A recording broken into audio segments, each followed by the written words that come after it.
Hey everybody, it's your girl Bunny. To all of my returning subscribers, hey, how you doing? And for those of you who are new to the channel, welcome. Kick your feet up, subscribe to this family-friendly channel, and don't forget to click the notification bell so you don't miss any posts. Also follow me on Instagram at the same profile name so you don't miss the sneak peeks of what's coming up next.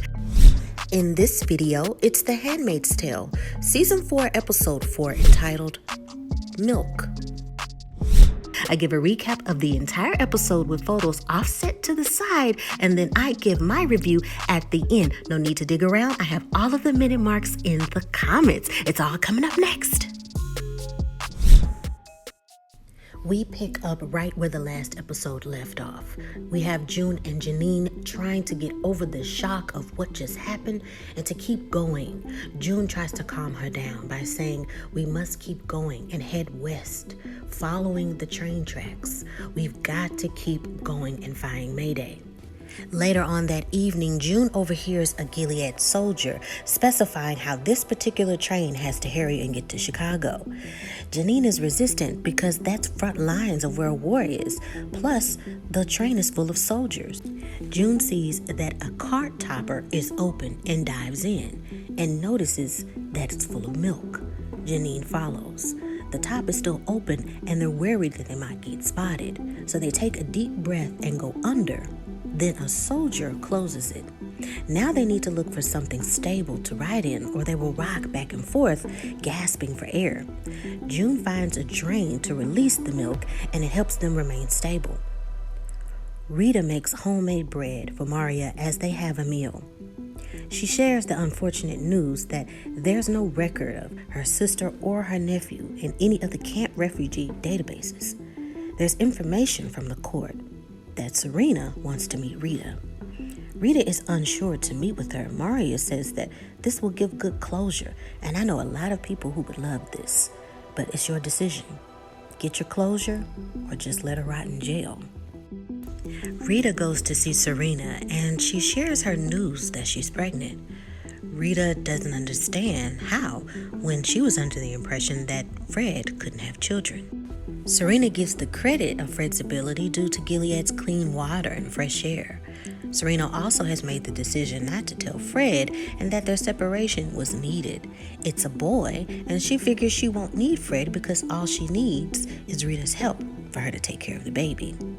She goes on to say to Rita, "I really missed you, my lovely blessing. It's nice to have a friend. Will you pray with me?" And they proceed to pray. Janine and June fight off the cold and stay awake trying to avoid hypothermia.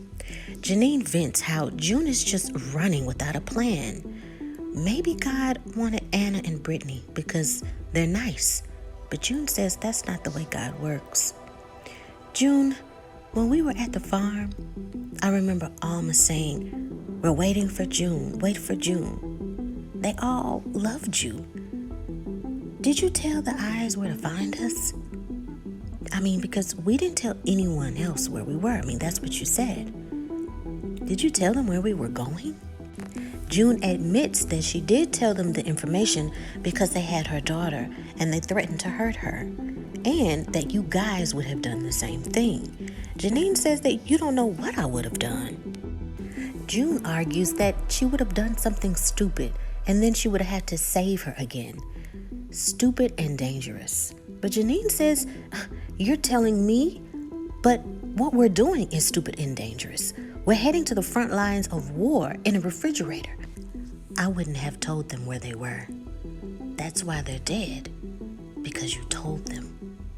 And June says in a very spiteful way, "I should have left you a long time ago." There's a flashback scene when we see Janine calling into her job at Wendy's because she can't make it to work. The caller on the other end tells her to reschedule her doctor's appointment because she can always do that, but Janine doesn't want to reschedule. She has already called someone to cover her shift, and the caller says, "Well, I'll go ahead and straighten things out with the manager." Janine goes to a clinic, and the volunteer Darla wants to know why she's chosen to terminate the pregnancy. Janine accounts it to being unplanned and nobody else knows. Darla presses questions. Who's the boyfriend? Do you think he would want you to keep it? Are you religious? Come to find out that the place where Janine is present is not a clinic in which she thought it was. Darla is there to change her mind. She shares graphic information about how the procedure is done and says if something is left behind, she can even get an infection which can make her infertile. She continues by saying that she's smart, she's strong, and she shouldn't underestimate her capability in raising a baby. Rita gets a visit from Mr. Turlow, and he brings her files of interview prep for Mrs. Waterford's defense attorney. Serena thinks she can be a credible witness to collaborate. The commander was the main person responsible for June's pregnancy and her distress as well, placing all the blame on Fred. She believes you to share a strong bond. Rita tells him, I belong to the Waterfords. I was even registered and everything, like my old Nissan Altima. He says that he knows all of the details and he's completely aware. Rita shifts through the files in silence. Rita goes to see Fred, and he thinks she's there to share a friendly face, but she's only there to share what Serena won't disclose. She also won't tell him if she's with family. She says, my responsibility in taking care of your family is no longer applicable. She then hands him an envelope and says that she wishes him well and his family. She hands him the card. He opens it, and it unveils a sonogram photo. The train is under attack, and June tells Janine that they've got to get out because they need to be on the side of whomever is attacking the train. It's individuals who have raided the train for supplies. One calls over, and someone named Stephen is warned that they have some guests. June pleads that they mean no harm and they're only trying to get to safety, and they'll even do whatever they want. After thinking about it, Stephen finally agrees to take them with them. As they drive, June has a slight look of regret. She also notices that the city is completely demolished and is obvious of a war zone. They arrive at the place of refuge, and June asks for food and clothes. Stephen explains that everything around them is a mess, and what they've retrieved from those trains is all they'll have for weeks. Before they can get clothes or food, Stephen demands that one of them stay behind because nothing is free. June takes a moment and then offers herself to stay behind. After everyone leaves the room, June is having trouble unbuckling his pants, but Stephen says, I won't force you to do anything. June then discovers that after asking him about Mayday, he has no idea what Mayday is. She's in a rush to find Janine and wants them to leave as soon as possible. She wasn't hurt by him because Janine is worried, but says they need to find their own place of refuge. They must get away. But Janine reminds her that, well, before we do that, you've got to change clothes. After June leaves to change clothes, she looks up at the top area as if she's wanting to speak with Stephen. There's a flashback scene of Janine and her son Caleb. He's up and out of bed, and she sings him songs to soothe him back to sleep. She goes to another clinic and explains, I talked with the nurse, but I can't afford another child. I'm thinking about going back to school, and it's just that, but the doctor interrupts and says, if you don't want to be pregnant and you're making this decision yourself, everything else is not my business. Let me guess, you looked online for that sort of clinic and it led you there? Yeah, they're called crisis pregnancy clinics, and they lie to women to convince them to keep their unwanted pregnancies. I'm sorry you had to go through that. The hard part is already over. You take one now and then 4 in the morning. You'll have some cramping and bleeding, maybe some fatigue and nausea. If the symptoms last more than 2 days, then just give me a call. Janine is surprised that this procedure isn't as gruesome as she thought. June finally removes the handmaid's attire. And Janine hands her some bread saying, well, it wasn't so bad. Here's some food. He said we can stay. Eat. And then June realizes Janine has sacrificed herself yet again. And Rita enjoys her meal in which everything she eats is her choice. And that is the end of the episode.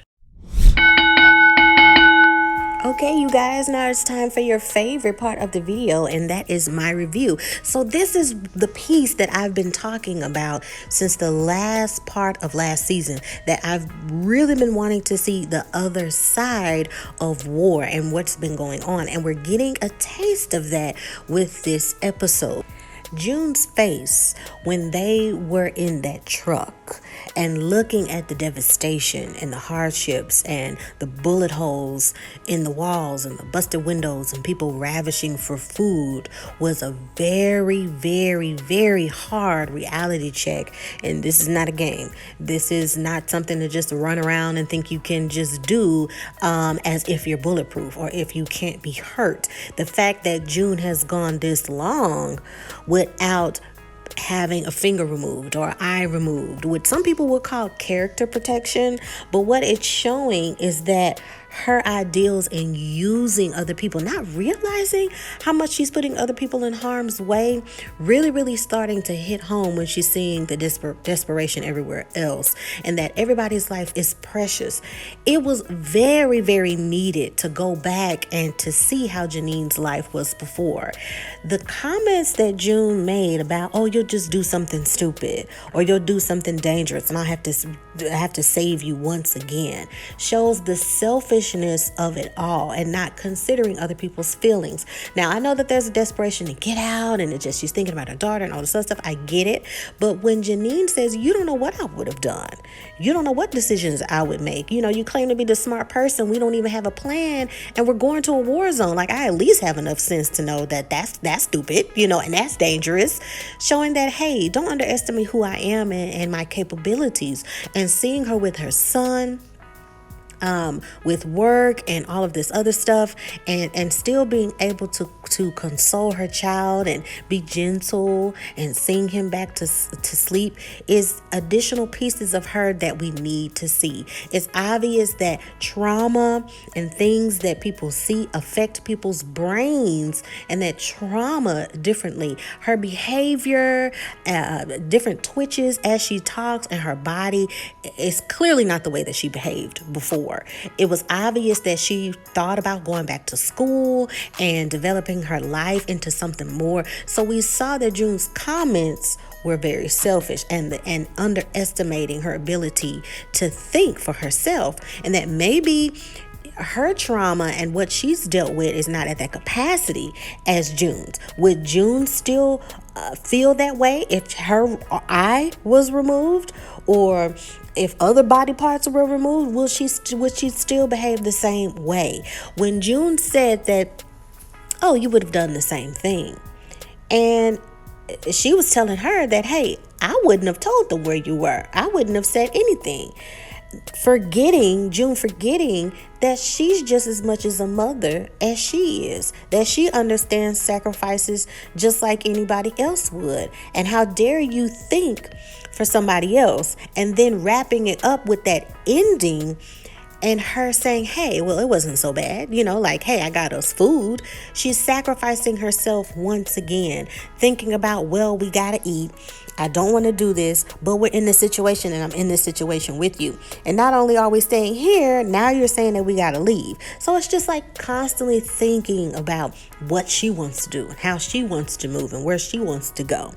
Very, very good writing to show the flip side of her maybe not realizing that these are other people's lives.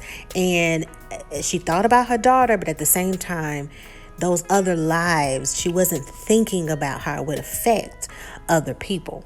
Rita I was really concerned about Rita because I'm like, oh, is she going back and wanting to be with Gilead? And is she going to see Serena thinking that, oh, maybe that life was better? I was really, really, really concerned. But when she started to make comments and saying that, do you know that they owned me? Do you know that I was pretty much a slave, that it was documented, I was registered just like my old car? And looking at the files and we hearing the turning of the pages and her looking at everything and saying, okay, she's painting this picture as if it was all the commander's fault, and her having that recollection that she was there too and condoned everything. So it was just that epiphany, and also not even revealing to Fred her information, if she was there with family, where she was. She didn't even want him to know any of that. Thinking about her protection and about her future was beautiful. And one thing about war is that I can see that Rita has taken some viewpoints from Gilead. She's still making the bread. She's still saying praise be. She's still saying can we pray. She's still, not can we pray, but she's still going into prayer with Serena, who she's known was in correlation with what Gilead stood for. She's taken some of those principles and she's still applying it to her everyday life. But at the same time, she finally was able to indulge into some sushi and break that habit of eating what they wanted her to eat.